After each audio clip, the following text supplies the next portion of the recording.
Sultanul Aulia, Wal Arifin Aziz Syaikh As-Sultan Aziz Syarif Maulana Hasanuddin Al-Azhamad Khan Al-Husaini Al-Bantani. Beliau merupakan seorang pendiri Kesultanan Banten. Ia juga bergelar Pangeran Sabakingking dan berkuasa di Banten dalam rentang waktu tahun 1552 sampai tahun 1570.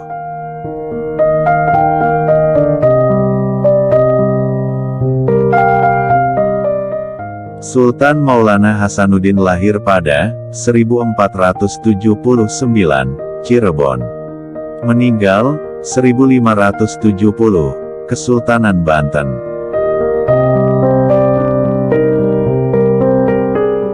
Tempat pemakaman, Masjid Agung Banten. Berkuasa, tahun 1552 sampai tahun 1570. Anak, Maulana Yusuf dari Banten. Cucu, Maulana Muhammad dari Banten, Arya Mandalika, Arya Rana Manggala, Arya Adikara, lainnya. Orang tua, Sunan Gunung Jati, Nyi Kawunganten.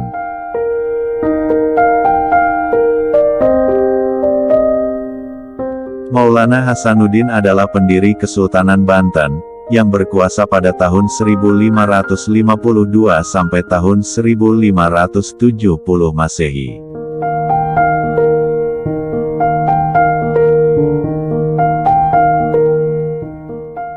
Selain sebagai Sultan pertama Banten, Maulana Hasanuddin juga merupakan sosok pelopor sejarah syiar Islam di wilayah tersebut.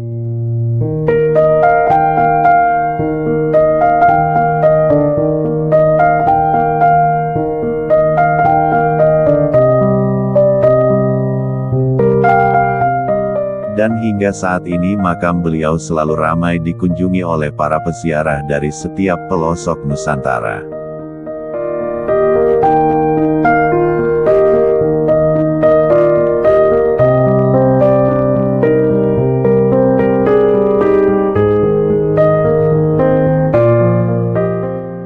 Demikian cerita singkatnya Sultan Maulana Hasanuddin Banten.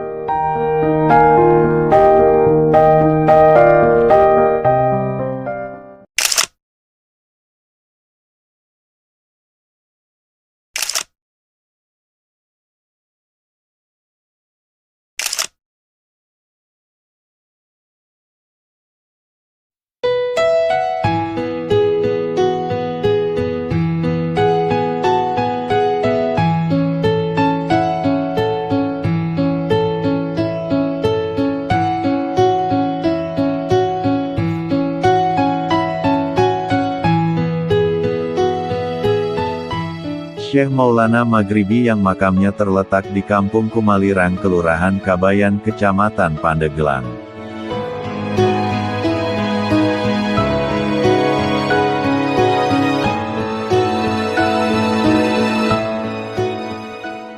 Menurut sebuah riwayat, beliau datang dari Maghribi, yaitu sebuah sebutan bagi suatu wilayah yang ada di Afrika.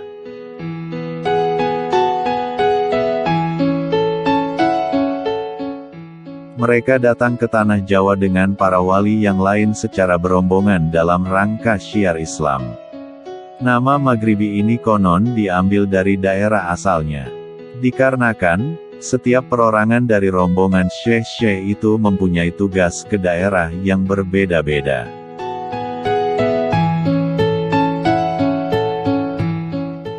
Maka sampailah Syekh Maulana Maghribi yang satu ini ke daerah Pandeglang. Sedangkan nama aslinya masih simpang siur, ada yang mengatakan Al-Budin Al-Maghribi, ada juga yang mengatakan Aliyuddin Al-Maghribi.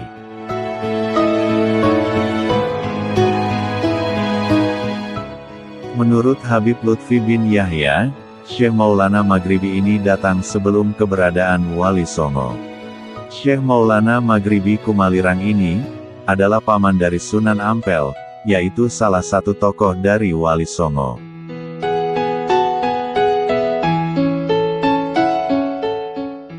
Dan hingga saat ini makam Syekh Maulana Maghribi selalu ramai dikunjungi oleh para peziarah dari setiap pelosok Nusantara. Demikian kisah singkat sejarah dari Syekh Maulana Maghribi.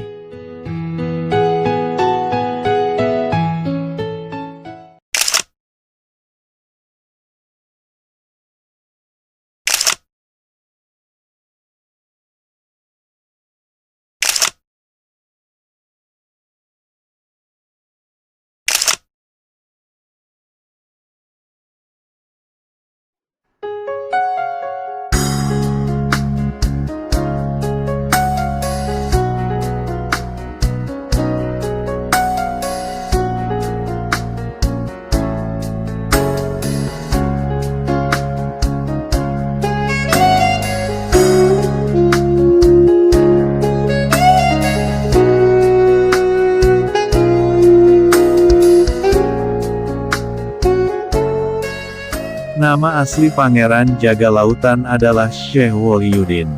Beliau adalah putra dari Sultan Maulana Hasanuddin Banten, dari seorang selir.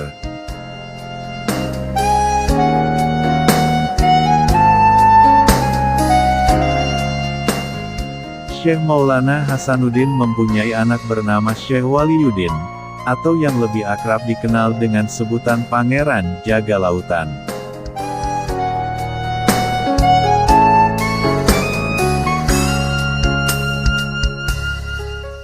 Di sekitar makam keramat Waliullah, Pangeran Jaga Lautan Pulau Cangkir terdapat beberapa peninggalan sejarah, yang sampai saat ini masih dijaga kelestariannya oleh warga sekitar. Salah satu di antaranya adalah, Gentong Air Manaqib, Syekh Abdul Qadir Jailani.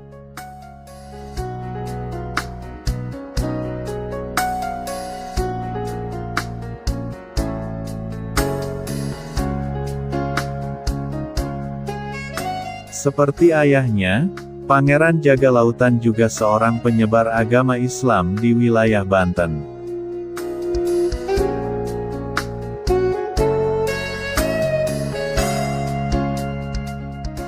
Ia ditugasi menyebarkan ajaran Islam di pesisir pantai Laut Utara hingga wafat.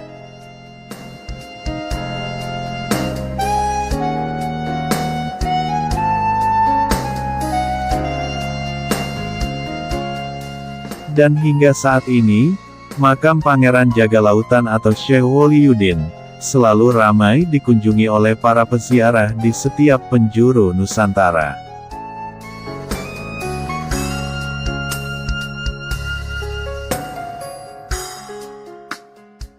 Demikian kisah singkat tentang sejarah Pangeran Jaga Lautan di Pulau Cangkir Kronjo, Tangerang, Banten.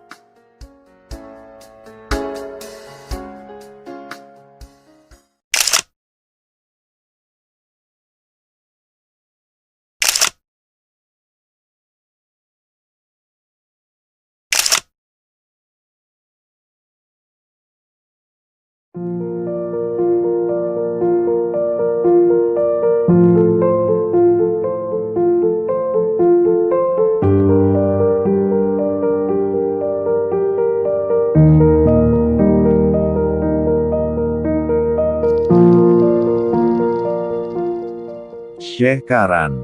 Perjuangan beliau dalam mensiarkan Islam di tanah Banten, khususnya di Pandeglang, Banten.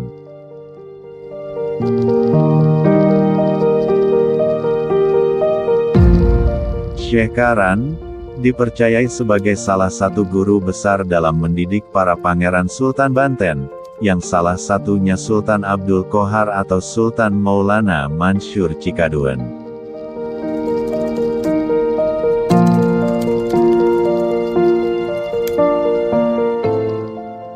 Syekh Karan memiliki keturunan dari pernikahannya dengan Nyi Masrin, dan dikarunia putra-putri yang masyhur keilmuannya. Dari keturunan Syekh Karan, ada 4 orang putra dan 2 orang putri.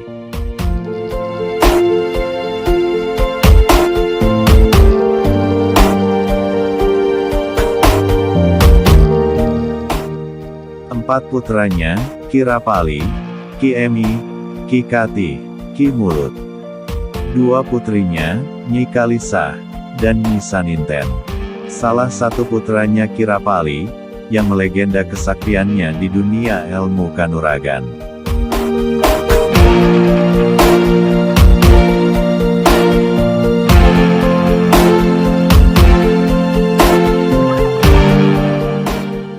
Curug Kuda Gunung Karang yang melegenda di kalangan masyarakat setempat khususnya di masyarakat desa Ujung Tebu Ciomas Serang Banten.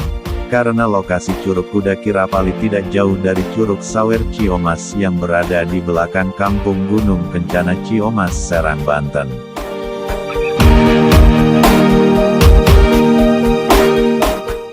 Ika Sila putri beliau yang merupakan istri dari Syekh Rako yang masyhur keilmuannya sebagai penghafal Al-Quran dan tafsirnya. Kiemih masyhur, keilmuannya sebagai pengarang kitab, bahkan salah satu kearomahnya, apabila ziarah ke makam Syekh Karan, dan bertawasul kepada Kiai Emi, tabarukan ngalap barokah, maka anak yang akan menimba ilmu di pondok pesantren dengan izin Allah Subhanahu wa Ta'ala, akan diberikan terang hati dan pikiran, serta kemudahan dalam mencerna dan menyerap ilmu yang diajarkan kepada anak yang akan menimba ilmu di pondok pesantren.